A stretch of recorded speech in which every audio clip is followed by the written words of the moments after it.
Welcome to this brand new chapter. And at this point in the course, we've done a lot together. Let me see here. We've done our hype edit. We did our travel edit with our iPhone footage. We've done our violinist live performance video. We've edited an entire vlog together. We've done professional client types of edits, and we've done personal project edits. And we've done a showcase video. It was a high-end real estate walkthrough video. I think there's a few other things that we did in there, but it's been a long journey together. And now, moving forward at this part in the course, now that we've worked together to really build up our skills, working on the very beginning all the way through the end of each and every edit. Now, what I want to do is zoom out a little bit and start to focus on more advanced and pretty complex edits. And these are going to be more case study and breakdown type lectures where rather than dragging things in, we're going to look at the timeline together and we're going to look at edits, edits that I've created for clients. And we're going to break down and deconstruct what was going on there, what techniques were used, why they were being used, and then the effect that they have. So yeah, I'm excited about this part because we're going to kind of switch things up a little bit and we're going to really be able to dive into more complex topics and even cooler editing tricks. So, in these remaining lectures, that's what we'll be that's what we'll be diving into, and yeah, I will see you in the very next video lesson.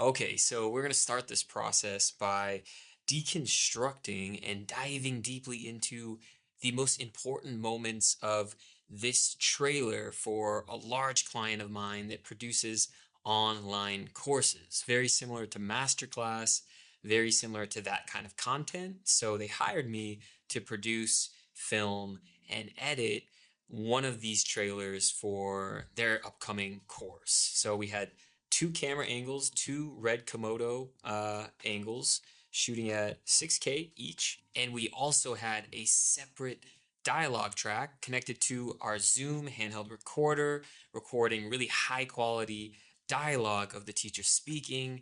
And then we have music bed underneath and a lot of different layers. So let's hop over to the screen cap and let's see what we're working with. So we have the edit here. As you can see, it's a pretty complex timeline. Here are all of our video layers. Here is our audio track. Here is our different music. And then these shorter ones, these shorter audio files are going to be all of our little sound effects. So we're definitely going to dive into that in this chapter. Now, if we go over here, we also have our project window. So we have our talking footage. We have our main sequences. These are the same exact steps and processes that we went through earlier in the course of pulling our selects, of creating backup sequences properly, of bringing in possible tracks that we're going to use for our edit, color coding, labeling everything properly, and choosing the best kind of music for our track. We have our screen captures, we have all different layers, and that's why the organization that we focused on so much during this course is so key, because once you get all these kind of different media assets going in your timeline, in your project, as you start to grow and develop as a video editor, you're going to be really happy that you took this course and we did this together. So let's do this. I'm going to go ahead and queue up this edit and we're going to hit play and watch it all the way through. It's about 3 minutes and I'm going to pick out some very important moments that we'll then zoom into and discover what was done, why it was done, and how you will be able to do a similar effect for your edits. So let's watch this edit. The question is not, how to get better at AP Lit. And the question isn't even how do we go from being high school level readers and writers to college level readers and writers? The question is actually how can we see stories in a more accurate way? Getting better at reading requires seeing the written word differently. Once you get the hang of that, the writing comes naturally. Can studying literature make you better at every subject you'll ever study? I absolutely believe the answer is yes. My college students would come up to me on the first day of class and they would say, I'm really worried about this class. I'm a science person, I'm a math person, I'm not a literature person. And I would say, okay, you're a science person, so you love questions, you love identifying evidence to support an argument. Sounds like you have everything you need. Literary analysis is analysis. It's about assessing, cataloging all the pieces of a text and finding a question that you're going to answer. Your why questions are what's going to lead you to that college level thesis development. You'll go from understanding the words to understanding the forces working between the words. So, what makes a poem a poem? If a poem can be in paragraph form and prose can utilize the concrete space on the page, then what defines a poem? You actually get to answer that question. So, Oh Captain, My Captain by Walt Whitman. I love this poem because I love the sound quality of it. So, pay attention to the moments that are getting stressed. And we can call this, our poet's ear. We're trying to build our poet's ear. Oh, Captain, my Captain, our fearful trip is done. The ship has weathered every rack. The prize we sought is won. The port is near, the bells I hear, the people all exulting, while follow eyes the steady kneel, the vessel grim and daring. So in those first four lines, we're getting a military drumbeat, right? Oh, Captain, my Captain, our fearful trip is done. It's like ba-da-da, da-da-da, da-da-da, da-da-da. And then we have what's called the volta. This is where there's the vibe change, right? But oh, heart, heart, heart. With the sound, the difference in the sound and the difference in how the words literally look on the page, we are suddenly thrown into urgency. We're suddenly thrown into emergency. And that's where the angst of this poem lives. Each one of these quizzes, premium learning lessons, and study guides is going to give you the tools you need to totally transform the way you experience literature. So, if you're ready to get started, you can choose your membership plan and become an Emil member today.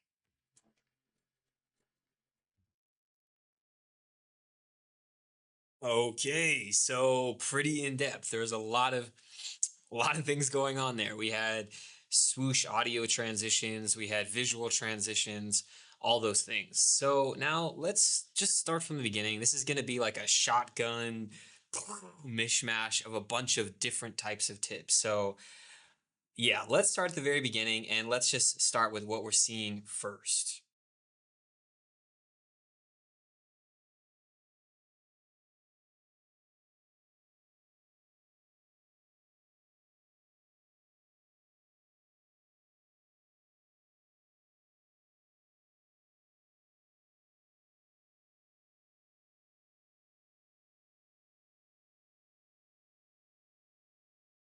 If we hit play here, and I'm going to go ahead and zoom into the timeline.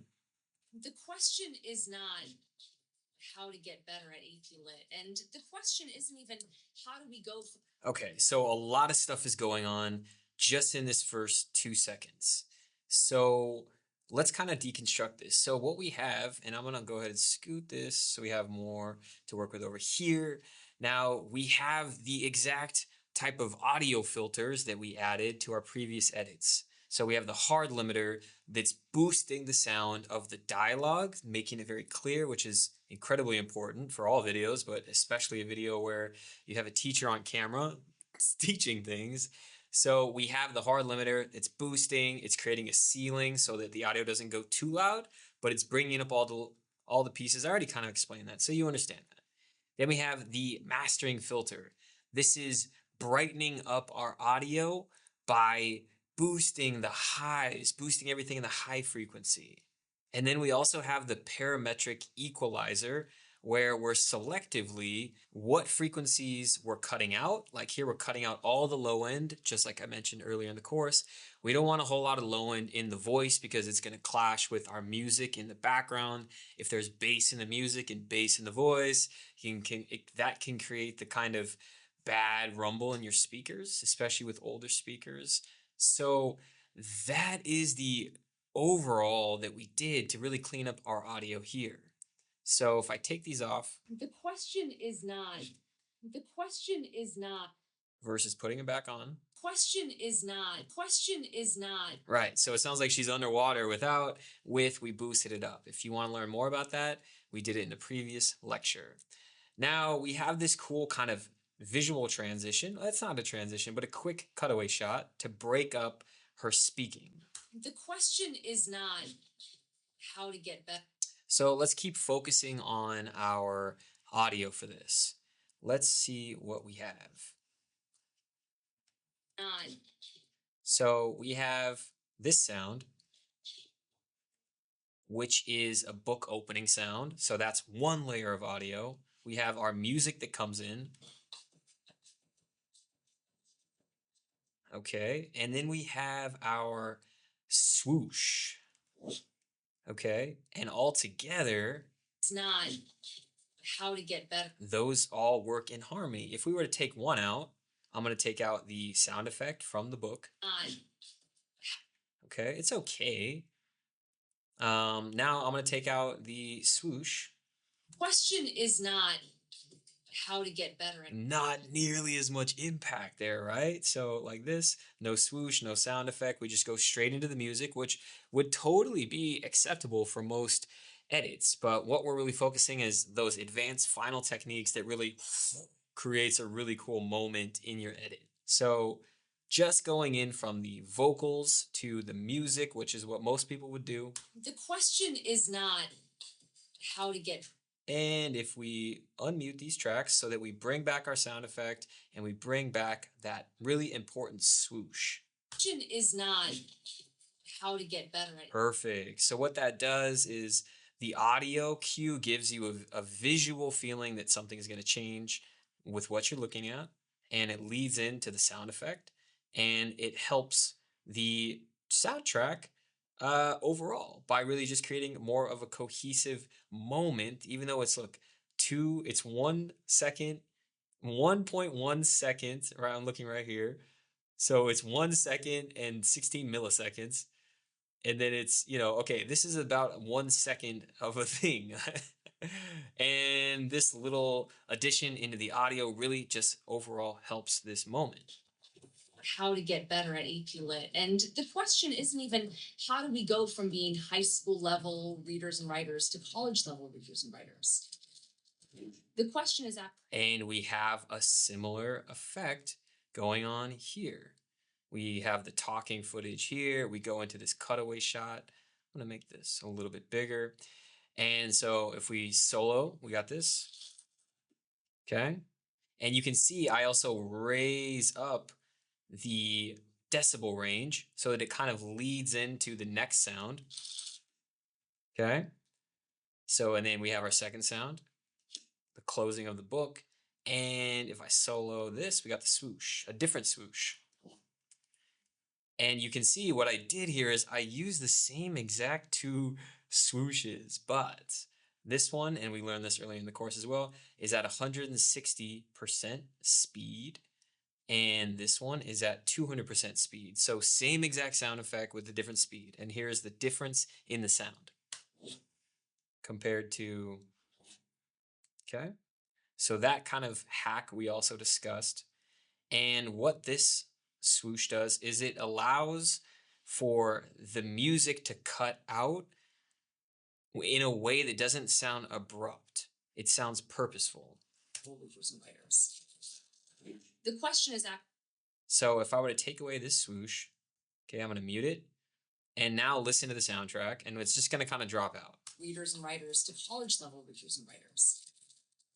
The question is actually, It actually works okay still because we have what's called, this would be a hit sound, this of the book closing. The question. So that makes the end of the sound work, right? But if we actually muted that as well and just had the audio and the music, here's what it would sound like. A school level readers and writers to college level readers and writers. The question is actually. So there's a lot missing there. It doesn't quite have the juice that it does with these different audio layers. So let's get one more example in this video lesson, and then we'll move on to the next interesting part of this edit. How can we see stories? The question is actually, how can we see stories in a more accurate way? Getting better at reading requires seeing the written word differently. What?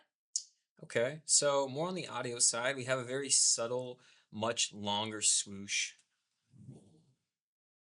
And as you can see, the swooshes are big. When you have music dropping in, music coming in, cutaways that are really quick, the just really helps to guide the audience and give that final polish on the edit.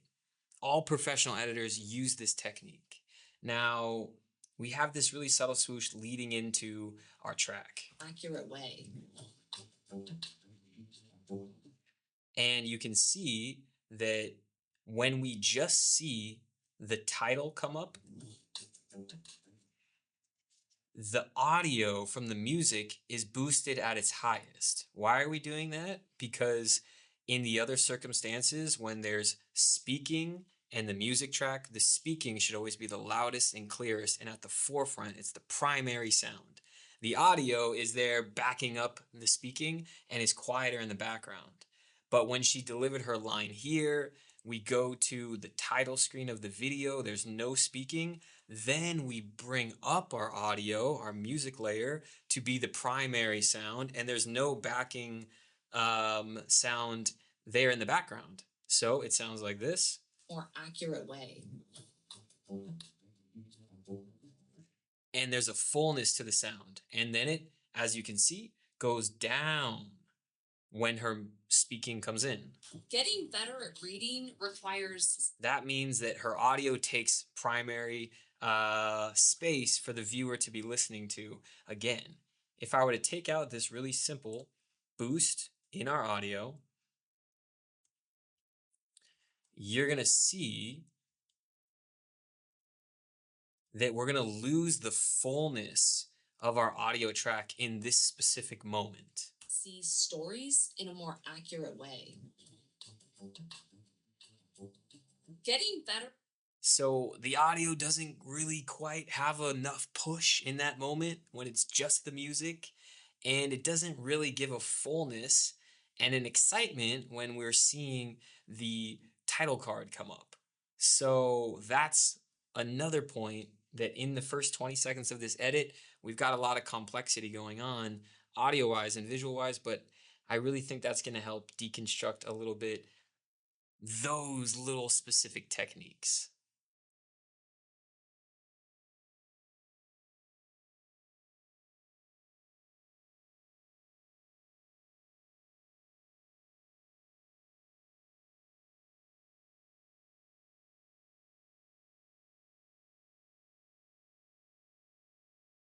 So we just talked about audio cues just in the first 20 seconds of our edit. And we're going to talk more about audio, but I now want to dive into some of the visual stuff that's going on towards the beginning of this edit. So let's look over here at our screen cap.